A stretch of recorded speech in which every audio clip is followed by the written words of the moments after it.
गुरुदेव के चरणों में मेरा सहपरिवार और कोलकाता समाज की ओर से बारंबार नमोस्तु। गुरुदेव कहते हैं दानम दुर्गति नाशनम, तो क्या दान कैसा हो, किसको हो, और क्या दान देने से सचमुच पाप कटते हैं?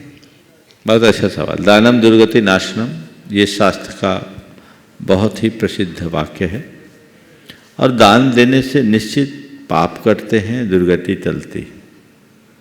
शास्त्रों में तो इसका वर्णन है ही। शास्त्र कहते हैं अंतराय के निवारण के दो मूल उपाय हैं, जिन पूजा और पात्र दान। जो लोग करते हैं उनके जीवन में बहुत बड़ा बदलाव आता है। सवाल बहुत महत्वपूर्ण है और इसमें विस्तृत उत्तर की भी अपेक्षा है। मैं इस संदर्भ में दो उदाहरण दूंगा, एक पौराणिक और एक अपने समक्ष घटित। पौराणिक उदाहरण आपको पता होगा अकृत पुण्य का। अकृत पुण्य एक जागीरदार का पुत्र था, लेकिन उसने पूर्व जन्म में निर्माल्य का भक्षण किया था। निर्माल समझते हो? देव द्रव्य का, भगवान के लिए अर्पित सामग्री का उपभोग किया। मंदिर के जो भी सामग्री है, संपत्ति है, दान आदि के लिए जो अर्पित द्रव्य है, उसका उपभोग निर्माल्य भक्षण कहलाता है। उसके परिणाम स्वरूप उसको इतना तीव्र अंतराय कर्म का बंध हुआ कि जिस दिन जन्म हुआ उसके जागीरदार पिता की मृत्यु हो गई। एक एक करके उसकी सारी संपत्ति समाप्त हो गई। दाने दाने को मोहताज होना पड़ा। एक दिन उसे मजदूरी करनी पड़ी। जिसके यहाँ मजदूरी करने गया वो बच्चा था, लेकिन जिसके यहाँ गया वो कभी उनका मुनीम होता था। उसने पहचान लिया, उसे सोने के मुहरे दी, पर वो मुहर भी रास्ते में गिर गई, उसे पता नहीं लगा। उसकी माँ को जब पता लगा तो सोचा अब इस गांव में रहना उचित नहीं, वो निकल गई। कहानी लंबी है, मैं सार में बताता हूँ। पाप ऐसा था कि जहाँ हाथ डाले वहीं हाथ जले। लेकिन उसी अकृत पुण्य की माँ ने एक दिन आहार दान का सौभाग्य पाया और अकृत पुण्य उसमें केवल अनुमोदना किया। एक अक्षीण महानस रिद्धि के धारी मुनिराज का आहार का सौभाग्य मिला और उस अकृत पुण्य के उस आहार दान के अनुमोदना के बाद मृत्यु हुई। मैं कहानी को बहुत संक्षेप में बता रहा हूँ।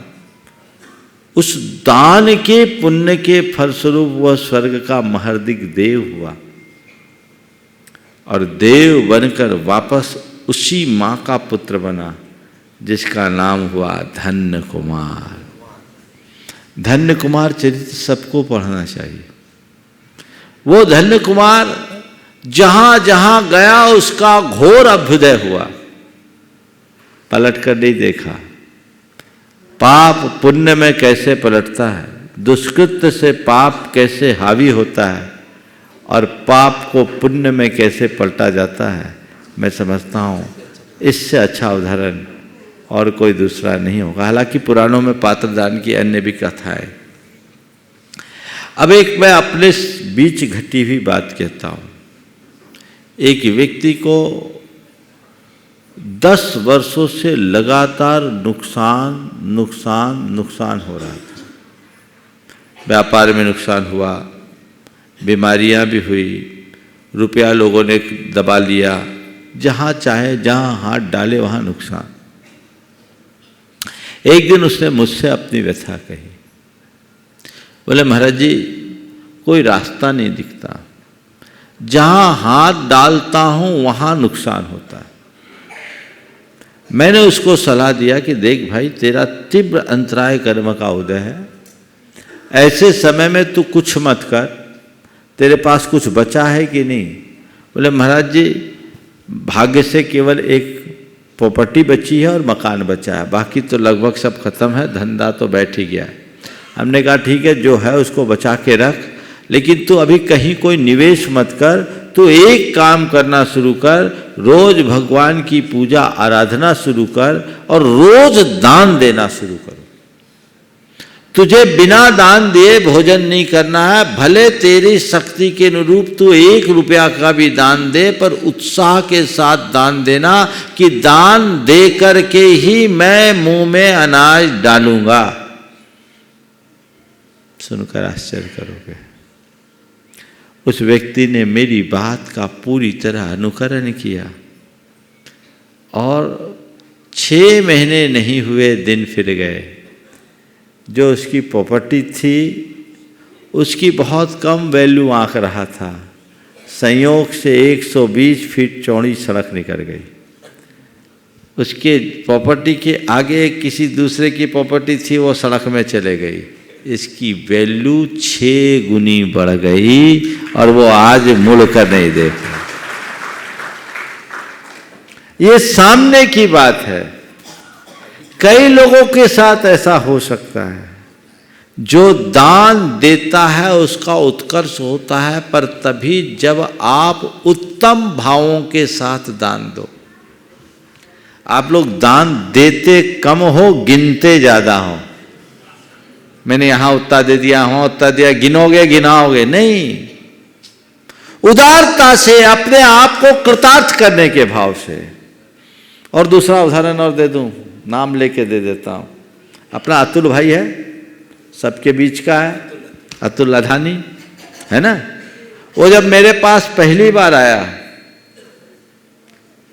तो गुलायतन के अकाउंट में पेमेंट डाल के आया, ट्रस्टी का, समझ गया। दर्शन करने अजमेर में आया, दे के आया, और यहां आते ही उसके भाव हो गए शिरोमणि बनने के। और गया और मन में सोचा, हालांकि थोड़ा टाइम लिया था, मन में सोचा कि जब मैं चुकाऊंगा तभी दर्शन करने जाऊंगा। और उस व्यक्ति को ऐसी वृद्धि हुई कि आज हर काम में आगे आता है। और उस समय बोला, महाराज जी, जिस समय हमने एक कमिटमेंट किया था उस समय हमारे कुल एसेट इतने थे, रकम इतनी थी, और आज सब काम में सबसे पहले की बात वो करता है। दान से उत्थान कैसे होता है इसका जीवंत उदाहरण है वो। और आप देखो उसके भावों को, कभी पीछे होता है, तुरंत करता है, तुरंत करता है, करता ही चलता है। ऐसे एक नहीं, बहुत हैं, सब हैं यहां जितने बैठे, सब उसी लाइन के हैं। लोग बोलते हैं महाराज के पास ज्यादा पैसे वाले होते हैं। मैं कहता हूं पैसे वाले नहीं होते, पैसा के प्रति उदारता रखने वाले होते हैं, तो और पैसा वाले बन जाते हैं, है ना। उदारता रखोगे तो बढ़ोगे, पुण्य से पुण्य बढ़ता है। ये ख्याल सबके मन में होना चाहिए। तो दानम दुर्गति नाशनम, ये भाव है। आपने पूछा दान कहाँ रखना चाहिए, करना चाहिए, तो 7 स्थान है दान के। जिनबिंब, जिनागार, जिन यात्रा, प्रतिष्ठिकम, दान, पूजा, सुसिद्धांत, लेखनम, सप्त क्षेत्रियो हो। अपनी संपत्ति को 7 स्थानों में लगाओ। जिनबिंब के निर्माण में, जिनागार जिन मंदिर के निर्माण में, जिन यात्रा तीर्थ यात्राएं करने कराने में, और प्रतिष्ठा करने में, पंचकल्याणक आदि प्रतिष्ठा में, दान में, चतुर्विध संघ को दान देने में, पात्र दान देने में, दीन दुखियों को करुणा दान देने में, पूजा विधान अनुष्ठान में, और शास्त्र के प्रकाशन में। ये 7 स्थानों में द्रव्य लगाने से अक्षय पुण्य की प्राप्ति होती। जिनबिंब, जिनागार, जिन यात्रा, प्रतिष्ठा, दान, पूजा और शास्त्र प्रकाशन, ये 7 ऐसे स्थान हैं जो पुण्य बंध के विशेष कारण हैं। ऐसे में अपने संचित द्रव्य को लगाकर जीवन धन्य बनाना चाहिए।